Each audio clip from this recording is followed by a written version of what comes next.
Hi friends, मैं आकांक्षा शर्मा जी की वेतकांशा में आपका स्वागत करती हूँ।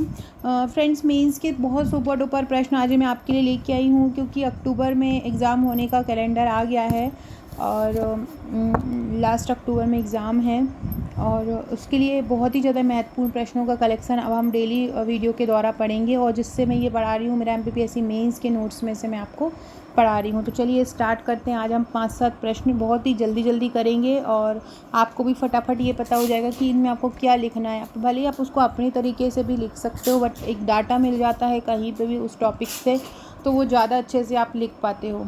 तो चलिए स्टार्ट करते हैं। सबसे पहला हम डालते हैं वृद्धों की प्रमुख समस्याएं। देखो, वृद्धों की प्रमुख समस्याएं, सबसे पहले आपको जो वृद्ध जो है उसकी परिभाषा, आपको वृद्धों की परिभाषा आपको लिखना पड़ेगी। उसके बाद आपको उसकी विशेष समस्याएं लिखना पड़ेंगी। अब जो समस्याएं होती हैं वो सामाजिक समस्या भी होती है, आर्थिक समस्या भी होती है और स्वास्थ्य समस्या भी होती है। ये वृद्धों की प्रमुख समस्याएं हैं। ये मैंने शॉर्ट एक नोट्स बना के आपको बताया है, एक डायग्राम फ्लो चार्ट में है, इससे आप उसको रिवीजन कर सकते हो। जैसे कि सपोज़ कीजिए आपको 5 नंबर में लिखना है, तो आपको हेडिंग डाल देना है। जैसे कि सामाजिक समस्या करके ये आपने डाल दिया, फिर आर्थिक समस्या करके डाल दिया, स्वास्थ्य समस्या करके डाल दिया और लास्ट में निष्कर्ष लिख दिया। सामाजिक समस्याओं में क्या आएगा? अकेलापन होता है, पृथक्करण भावना आती है, आत्मीय सहयोग में कमी आती है, खुद को भी हम खुद असहज सब फील करते हैं। वृद्धों के प्रति बढ़ते अपराध भी सामाजिक समस्याओं में ही आता है। आप इसके अंतर्गत लिख सकते हैं। आए दिन हम अखबारों में पढ़ रहे हैं कि लगातार जो वृद्ध रहते हैं उनके साथ चोरी, डकैती, मर्डर तक का आ रहा है। जो अकेले वृद्ध रहते हैं उनके सामने ये समस्याएं आ रही हैं, क्योंकि वो खुद शारीरिक रूप से इतने कमज़ोर रहते हैं कि वो खुद को जो है खुद को बचा नहीं पाते हैं, प्रोटेक्ट नहीं कर पाते हैं। तो ये सभी वृद्धों की सामाजिक समस्या में भूमंडलीकरण भी एक वृद्धों की समस्याओं में शामिल है। अगर आर्थिक समस्या की बात की जाए तो आर्थिक समस्या कि अब जो वो कार्य नहीं कर पाते हैं, कार्य करने में खुद को बहुत कमज़ोर फील करते, तो उनके पास मनी नहीं आ पाता है, पैसा नहीं आ पाता है, जिसके कारण वो दूसरे पे डिपेंड होते हैं। तो यही दूसरे पे निर्भरता और कार्य क्षमता में कमी, पैसे के कारण उनको दूसरों पर निर्भर होना लगता है। तो ये भी एक वृद्धजनों की समस्या है। तीसरी है स्वास्थ्य समस्याएं। स्वास्थ्य में न्यूरोलॉजिकल, जैसे जैसे उम्र बढ़ती है तो न्यूरो समस्या आती है, कार्डियो की हृदय संबंधी बीमारियाँ आती हैं, हार्मोनल बीमारियाँ आती हैं, दांत और मसूड़े की बीमारियाँ होती हैं। तो ये स्वास्थ्य संबंधी समस्याएं एक वृद्धजन को जो है फेस करनी पड़ती है। और ये आर्थिक समस्या फेस करनी पड़ती है, और जो ऊपर हमने पढ़ा ये सामाजिक समस्या फेस करनी पड़ती है। निष्कर्ष में हम लिखेंगे कि वृद्ध हमारे ज्ञान का संचय है। इनके एकाकीपन को दूर करने के लिए मध्य प्रदेश सरकार का टाइम बैंक की स्थापना का प्रयास सराहनीय है। अगर मध्य प्रदेश के बारे में आए या टोटल वृद्ध समस्याओं के बारे में आए तो आप ये लिख सकते हैं कि वृद्ध हमारे ज्ञान का संचय है और इनके एकाकीपन को दूर करने के लिए मध्य प्रदेश सरकार का टाइम बैंक की स्थापना का प्रयास सराहनीय। इस प्रकार हम वृद्ध की समस्याओं पर प्रकाश, वृद्ध की परिभाषा जरूर लगा दीजिएगा। जीवन की एक ऐसी अवस्था जिसमें व्यक्ति मानसिक, सामाजिक और आर्थिक रूप से कमज़ोर पड़ जाता है, और फिर आप उनमें समस्या लिख के लास्ट में इसका निष्कर्ष लिख देना। ये क्वेश्चन शिक्षा और जो निःशक्त जन वाला जो टॉपिक है पेपर सेकेंड का, उसमें बहुत ज़्यादा पूछा जाता है, तो आपको इसको अच्छे से कर लेना है। अगला क्वेश्चन है संसदीय नियंत्रण की अप्रभाविता पर लेख लिखो। तो भारत में संसदीय शासन व्यवस्था के अंतर्गत सरकार का और प्रशासन पर संसदीय नियंत्रण है। संसदीय शासन व्यवस्था में क्या होता है? सरकार और प्रशासन पर नियंत्रण कौन लगाता है? संसद लगाती है। वास्तव में ये नियंत्रण लेकिन उतना प्रभावी नहीं है जितना कि होना चाहिए। क्या है इसका कारण? ये बढ़ते हैं। सबसे पहले प्रत्योजित विधानों की बढ़ती प्रकृति। आए दिन एक नया कानून आ जाता है, आए दिन एक नया अधिनियम आ जाता है, आए दिन एक नया विधान आ जाता है। तो इसमें जो लगातार इसकी जो बढ़ रही है, जो विधानों की मात्रा जो बढ़ रही है, ये भी एक कारण है कि संसद उतनी ज़्यादा प्रभावी नहीं रही है। दूसरा है कोई भी अध्यादेश हो बार बार लागू होना।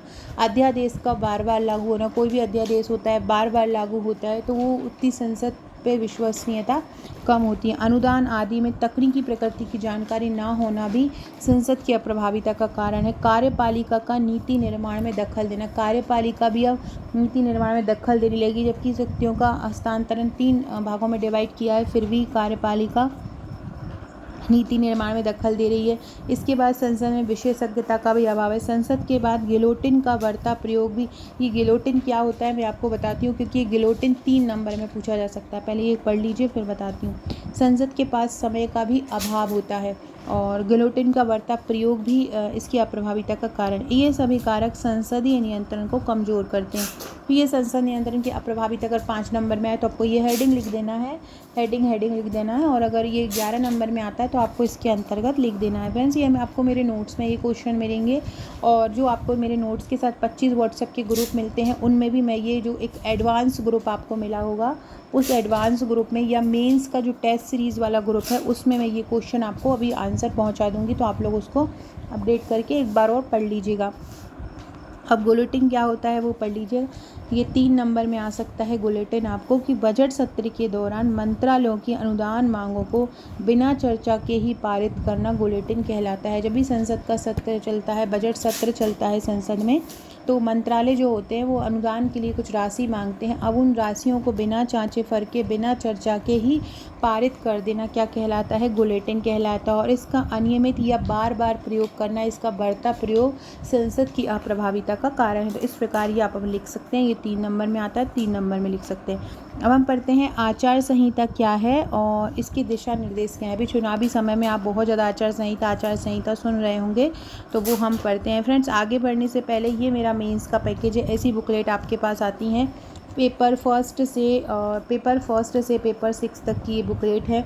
पेपर जो भी सिलेबस के अकॉर्डिंग जितनी भी यूनिट है, यूनिट के अकॉर्डिंग ही इन नोट्स को अपडेटेड तैयार किया गया है। हर यूनिट की आपको अलग बुकलेट मिलेगी। जैसे कि भूगर्भ शास्त्र है तो उसकी अलग मिलेगी, ऊर्जा है तो उसकी अलग मिलेगी, जनसंख्या स्वास्थ्य है तो उसकी अलग मिलेगी, स्वास्थ्य है तो उसकी अलग मिलेगी। ऐसे ही इको की अलग है, साइंस टेक की अलग है, पॉलिटी की अलग है, मध्य प्रदेश स्पेशल की अलग से ही बनाई गई हैं।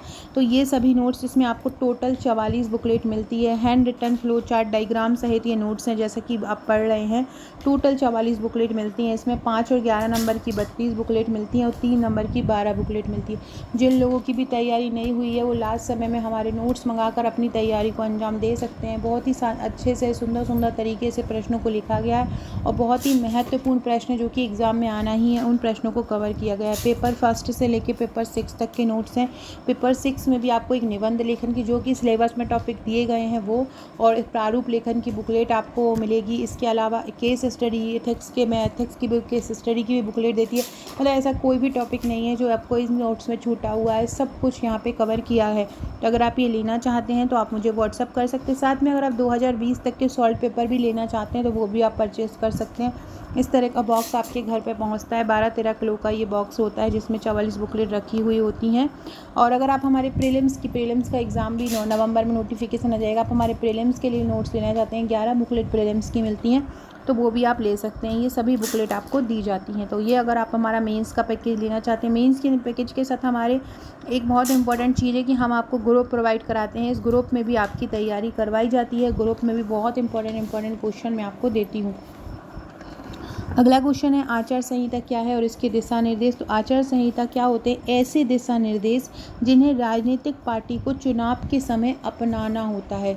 आचार संहिता क्या होती है? आचार संहिता ऐसे दिशा निर्देश होते हैं जिनको राजनीतिक पार्टी को चुनाव के समय अपनाना होता है, उसे आचार संहिता कहते हैं। इसमें जब आचार संहिता लगती है तो क्या बोला जाता है कि क्या नहीं किया जाए, तो जो सरकार द्वारा लुभावनी घोषणा ना करना, ये मेन उद्देश्य होता है कि सरकार कोई लुभावनी घोषणा ना करे, सरकारी मशीनरी का दुरुपयोग ना करना। ये आदि बोलते हैं ना, एक नियमों का एक समूह जो होता है वो आचार संहिता कहलाता है।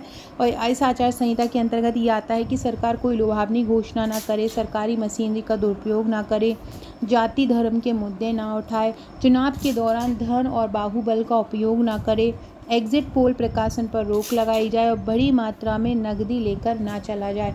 ये जब आचार संहिता लग जाती है तो आचार संहिता के दिनों में ये रूल्स को फॉलो करने को राजनीतिक पार्टी को कहा जाता है। तो ये आचार संहिता के दिशा निर्देश हैं। फ्रेंड्स, ये मेरा व्हाट्सअप नंबर है। अगर आपने आपका नंबर मेरे पास व्हाट्सअप पर सेव नहीं कराया है तो व्हाट्सअप पर नंबर भी सेव करा दीजिए।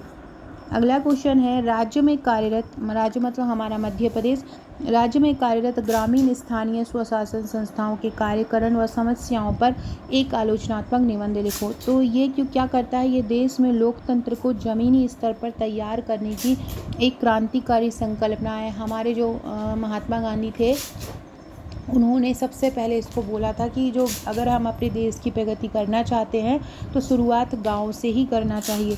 तो देश में लोकतंत्र को ज़मीनी स्तर पर तैयार करने की एक क्रांतिकारी संकल्पना है। इसका कार्यकरण वास्तविक स्वरूप 1992 में आया था और कौन संशोधन में आया था, 73वें संविधान संशोधन में आया था। इसमें ग्रामीण स्वशासन संस्था को संवैधानिक दर्जा दिया गया था। इसके अलावा इसको मैंने एक पूरा चार्ट में लिखा हुआ है, आपको डिटेल में लिखना चाहें तो आप इसको डिटेल में लिख सकते हैं। आपको याद करने के लिए मैंने ऐसा लिखा है कि इसका वास्तविक रूप कब आया, 1992 में 73 संशोधन में। इसके बाद हम क्या लिखेंगे, इसके 73वें संविधान संशोधन में ग्रामीण स्वशासन संस्था को संवैधानिक दर्जा दिया गया। प्रभावी रूप से देने के लिए, इसको प्रभावी रूप देने के अनेक संस्थाओं की स्थापना की गई, जैसे कि राज्य निर्वाचन आयोग फरवरी 1994 में की गई, चुनाव आयोग। इसके बाद त्रिस्तरीय पंचायत ढांचे का इसमें सुझाव दिया गया, जिसमें ग्राम स्तर पर ग्राम पंचायत रहती हैं, जनपद स्तर पर जनपद पंचायत, जिला स्तर पर जिला पंचायत। वैधानिक अधिकार देने के लिए ग्राम सभा की भी स्थापना हुई और ये जो ग्राम सभा है वो स्थानीय स्तर पर नीति का निर्माण करती हैं। इसमें प्रमुख विषय होते हैं कौन कौन से, पशुपालन, कृषि, भूमि विकास, लघु सिंचाई, मत्स्य उद्योग और पीने का पानी। इससे जहां स्थानीय लोगों की भागीदारी बढ़ी है, वहीं इन कार्यों में लगने वाले समय में भी कमी आई है।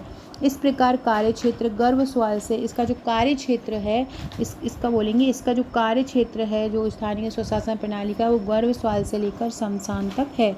समस्याएं क्या आती हैं इसमें, स्थानीय स्वशासन समस्याओं की संकल्पना शासन के स्थानीयकरण को लेकर की गई थी, लेकिन समय के साथ इसमें अन्य शासन में विद्यमान कमियों का भी स्थानीयकरण हो गया, जैसे कि भ्रष्टाचार आ गया, अपराध की राजनीति का स्थानीयकरण, विकास कार्यों के प्रति समर्पण का अभाव, प्रशासनिक अधिकारियों में समन्वय का अभाव, जन जागरूकता एवं सहभागिता की कमी, वित्तीय समस्याएं, वित्त के लिए राज्य पर निर्भरता, संस्थाओं में समन्वय की कमी, सरपंच पति भाई की समस्या से महिलाओं की कम भागी। कोई भी महिला अगर खड़ी होती है तो उसका या तो भाई आ जाता है या उसका पिता आ जाता है या उसका पति आ जाता है, तो वो जो जिस उद्देश्य को लेकर महिलाओं को टिकट दिया जाता है कि महिलाओं की भागीदारी राजनीति में बढ़े, तो वो नहीं बढ़ पाती है, समस्याओं का सामना करना पड़ता है। अब हम निष्कर्ष लिखेंगे।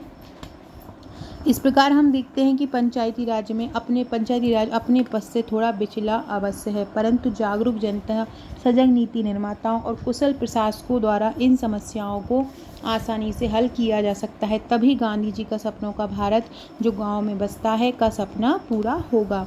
अब है अगला, सार्क में भारत की भूमिका बताओ। तो देखो, सार्क में भारत की भूमिका 70% है जनसंख्या के हिसाब से और अर्थव्यवस्था की। ये जितना पूछा है 5 नंबर में लिख रहे हैं। अगर सार्क के बारे में इंट्रो देना हो तो आप सार्क का फुल फॉर्म लिख सकते हैं। इसके अलावा इसकी स्थापना लिख सकते हैं, इसमें कौन कौन से जो 8 देश हैं उनके बारे में लिख सकते हैं, है ना। लेकिन ये पूछ रहे हैं भारत की भूमिका, तो आपको जितना पूछा है उतना ही लिखना है। सार्क में भारत की भूमिका जनसंख्या के हिसाब से 70% प्रतिनिधित्व है और अर्थव्यवस्था के हिसाब से 70% भागीदारी है।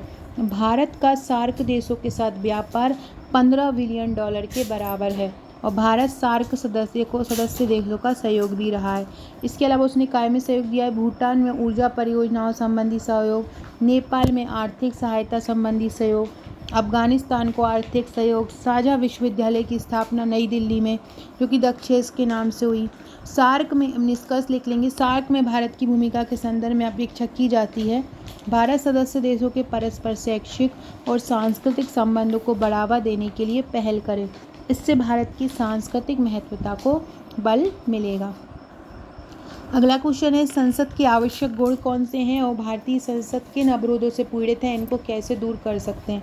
क्योंकि कोई भी संसद जो है, हमारे भारत की संसद जो है 3 भागों में बटी हुई होती है और 3 चीज़ों से मिलकर बनी होती है। एक होती है राज्यसभा, एक होती है लोकसभा और एक होता है राष्ट्रपति। इन तीनों से मिलकर संसद बनी हुई होती है। इनके बिना किसी एक के बिना संसद का वर्चस्व संभव नहीं है। किसी भी देश की सर्वोच्च कानून निर्मात्री संस्था जो होती है वो संसद होती है। चूँकि कार्यपालिका संसद के प्रति उत्तरदायी होती है, जिसके कारण उसके कृत्यों पर संसद में चर्चा होती है। संसद में क्या क्या होता है? बहस, चर्चा, सहमति, निर्णय। तो इसका मतलब क्या है? चल साधनों द्वारा कार्यपालिका के कृत्यों पर ये नियंत्रण रखती है। वर्तमान स्थिति अगर देखी जाए तो हाल ही में वर्षों में रहे सत्तारूढ़ दल के कृत्यों का विरोध करने के लिए संसदीय कार्यवाही में व्यवधान उत्पन्न करना एक सामान्य प्रवृत्ति बन गई है। मतलब एक पक्ष दूसरे पक्ष को बोलने में कोई कमी नहीं छोड़ता है, जिसके कारण संसदीय कार्यवाही में व्यवधान उत्पन्न होता है। विपक्षी पार्टियां विस्तृत चर्चा और बहस करने की बजाय संसदीय अवरोधों को एक औजार के रूप में विरोध के लिए अपना रही हैं। कार्य संचालन में भी गंभीर परिणाम उपस्थित हो रहे हैं। विभिन्न विधेयक जैसे प्रश्नकाल हुआ, शून्यकाल की चर्चा में ये जो विधेयक होते हैं वो शून्यकाल की चर्चा में बाधा डालते हैं, जिसके कारण विधेयक को पारित होने में अवांछित विलंब होता है, जिससे संसद के कामकाज की विश्वसनीयता पर सवाल उठ रहा है। सुधार क्या है?